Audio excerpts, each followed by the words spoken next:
Ny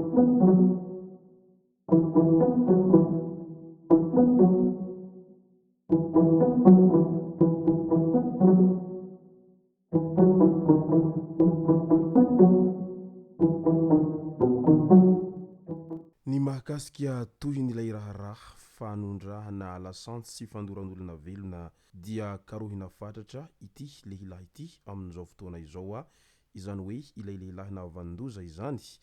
ka ny pitsopitsony mahakasika an'izay ny fakafakena amintsika atao anatin'ity video ity ka manasantsika rehetra anaraka an'ity video ity hatramin'ny farany aza ndino ny milaiky ny video antsika ary tsarovatra hatrany ny miabone amin'ny chaîne antsika mba ahafahanareo manaraka tsy tahapaka ny video zay lefa nahito isan'andro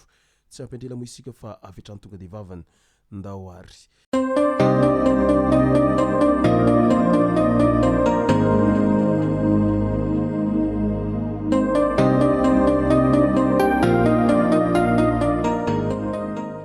ny tonga tsy miaraba hono namantesitra ka dia faly miaraba isika rehetra mpanaraka tsy tahapaka an'ity chaîne ity ny tenako amin'ity andro androany ity arakin'izay efa natsivoko zay a dia ny mahakasika ny fikarohana ilay lehilahy izay nandoro olona velona tany Nosy Behelville no tena iompanantsika atao anatin'ity video ity fa milohan'izay dia andao aloha horesantsika ireto tsara ho fantatra manaraka ireto loza mifamoivoizana bus izay nitondra mpianatra manao voyage d'étude LCO tradoza teny amin'ny lalam-pirenena faharoa iny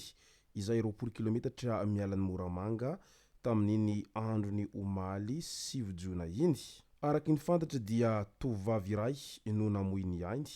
tamin'ilay loza mifamoivoizana teny amin'ny lalam-pirenena faharoa izay ilay fiara nitondra mpianatra manao voyage d'étude araky ny voalaza izay hatrany teo ampisongonana io sprinter io a no tradoza tafavoaka ny lalana ka nidaboka miala kely ny Ankarefo distrikany Moramanga no niseho ity loza ity mpianatra lycée katolika eny Sabotsinamehana ireto ankizy handeha hanao voyage d'étude ireto izay nikasa ho an'ny Fenrivesta ka tradoza tamin'ny androny 7 jona izay a teo Ankarefo Moramanga izay tovovavy miisa telo ry zareo no voatsindry tao rehefa nidaboka ilay fiaran'izy ireo raha nisongona izay 4x4 izay maty ny iray naratra be ny iray ary naratra kelikely kosa ny iray tamin'izy ireo azo lazaina araka izany fa vokatry ny fandehanana mafy diso tafahoatra no nahatonga an'ity loza izay niseho ka nahafatesan'olona ity ka ny afatra ry mpamily mitandrema ihany ianareo a rehefa mandeha fa satria ain'olona ireny hoentinareo ireny a ka aleo misoroka toy izay mitsabo ary ny tsy fitandremana kely ao anatin'ny segondra vitsy fotsiny a dia mety hamoizanareo ny ainareo a na ihany koa mety hamoizanareo ny ain'ny olona tahaka an'izao niseho teny Ankarefo Moramanga izao ka dia mankahiry ny fianakaviany manamanjoatra any amin'izao loza izay nahazo ny havan'izy ireo izao a ainganeho tsara levenina ny maty ary aza misosoka alahelo intsony ao anatin'ny loza mifamoivoizana trany teny Ambalavao tseny Paris avaratsena loza mpiarakodia tamin'iny androny omaly 7 jona iny hatrany a tokony ho tamin'ny 7 ora mahery 20 minitra teo eo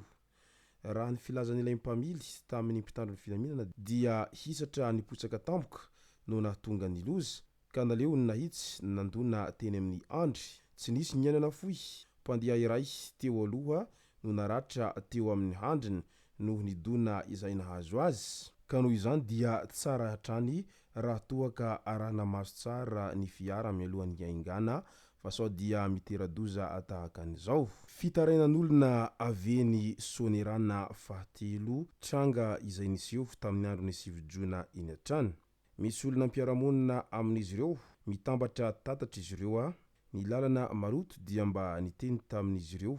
iretsy farany satria ny maloton'izy ireo izay miparitaka be nefa izy ireo tsy mandray andraikitra mamafa mihitsiny dia nisy ny lehilahy iray tao amin'izy ireo a sy tamin'ireo ankilany izay nifamaly ka niafara tamin'ny fampikasihan-tanana teo amin'ny retsy sy roa tonta iretsy dia ino no nahatonga an'ilay hoe hiantso ny mpitandro ny filaminana izy ireo fa izy ireo mahafantatry olona ambony araky ny voalaza trany vetivety dia tonga iretsy farany izay niaraka tamina miaramila sy zandarbe diabe dia ireo voalohany izay tsy nahafantatra ninninona sy izay hitany teny dia tonga dia nivonony daholy tsy nisy resaka na fanazavana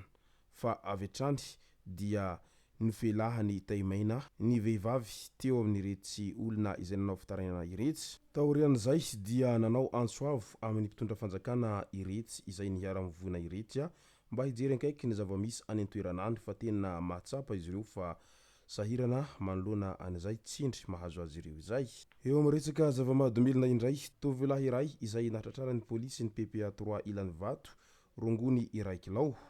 Teny Ampangabe anjanaky ny folo tamin'iny andro ny 9 Jona tokony ho tamin'ny 12 ratoandro iny no tratra ity tovolahy ity. Mizara finosana 13 ireo rongony tao an-tranony ity tovolahy ity araky ny voalaza hatrany. Tany Mahajanga indray, omby vavy dimam-polisa no saika naripaka niaraka ny vonoina no zoma lasa teo eny. Inona izany ny fepetra noraisin'ny tompon'andraikitra ao Mahajanga sy ny ministeran'ny fiompiana manoloana ireto omby vavy ampolony maro noroasina andeha hivonoina tany an-toerana ireto. Raha ny fanadihadiana natao dia solombavam-bahoaka no tompo-kevitra tamin'ity raharaha ity.